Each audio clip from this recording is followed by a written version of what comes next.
truly getting a sense of waking up in the morning and saying, gee, I can actually be what I want to be. A lot of things have changed, and most basically, like, I see myself as someone who can also afford now to go and stay in places like the suburbs and all those things. Obviously, as growing up, I'm enjoying better opportunities than what my parents did. Okay, but I would say I've been lucky enough. I've been able to pull my mother along. I really like where I am right now in this country and the way things are moving. And experience a lot of things that she didn't, you know, like things like a road trip. You know, they would never experience road trip. We can decide as young and emerging Black South Africans, hey, let's have a road trip. Let's go to Kimberley. Let's go see the Kimberley Hole, you know. Look, I'm not going to lie and say that, you know, being a young Black and female, you know, is like smooth sailing. I wouldn't say that. However, if I look at my mom, for an example, and my aunts and elder sisters and my older sisters, surely the experiences and the lives that they've had it much harder than I have. This thing of BEE, people are starting to get chances of having shares in big companies. I see my life, or a lot of people's lives, you know, we all governed by the 2010 whole thing, you know. So far it's coming together, but it's all what we're going to do until 2010. And also my biggest worry is what's going to happen afterwards. It helps to have been born just close to the 80s, I suppose.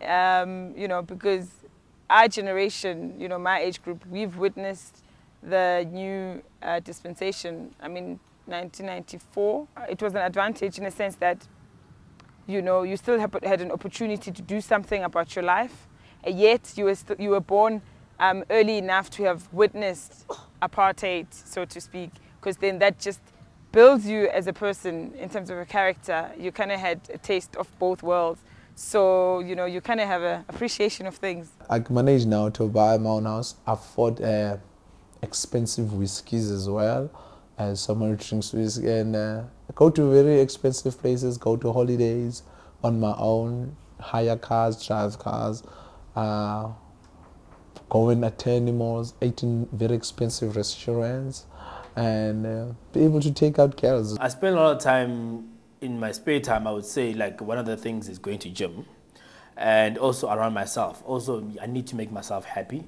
Either going out and watching a movie, or just chilling over drinks on a typical Saturday afternoon. Work hard, yes, but play hard as well.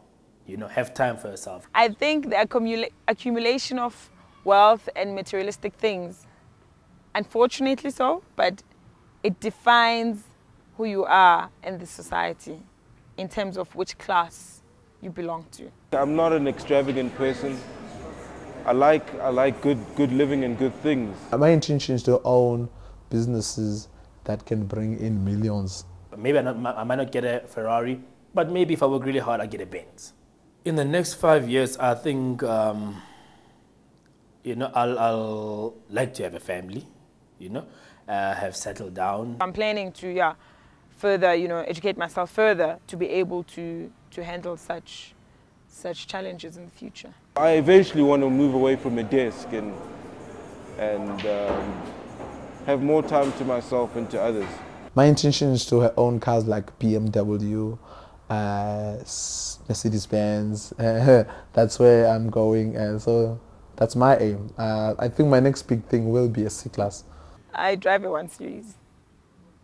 A 1 Series, BMW 1 Series. I'm not going to spend a lot of money on a car because it's a depreciating asset, and the only pleasure I derive from it is that it takes me to nice places. So a car is one of the things I don't want to spend a lot of money on. I'm saving with the bank. I don't have these things of people going to having savings or the stock fail, and now I haven't done it.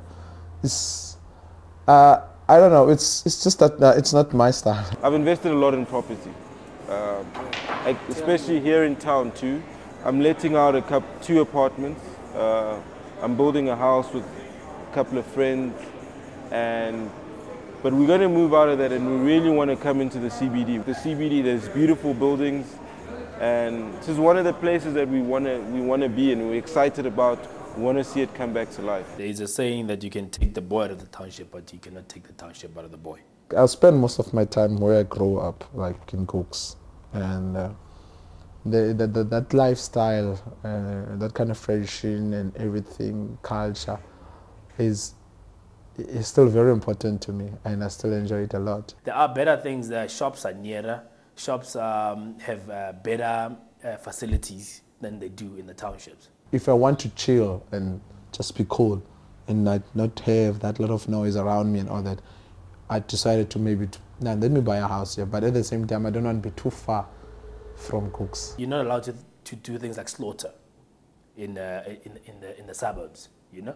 So you tend to throw away those values because of such circumstances as well. As I'm also the person who normally sometimes do these things called amakongo, which is speaking to ancestors and all those things, making alcohol and all that, call people and enjoy. So it still means a lot to me. Talk to your ancestors, take some snuff, and then you hold it there, and then you slaughter a chicken or two or a sheep, you know. For me, I grew up like that. That's normal, you know. But I can't say the same thing for my kids because then I'm not allowed to slaughter living here in the suburbs. So things like that change, you know. And after a while, not seeing people slaughtering starts becoming the norm. I come from a very traditional family. My father is a very traditional man, and I practice a lot of traditions. But I also love interacting with people from other cultures, other traditions, and the more different you are to me, actually, the more interesting you are to me.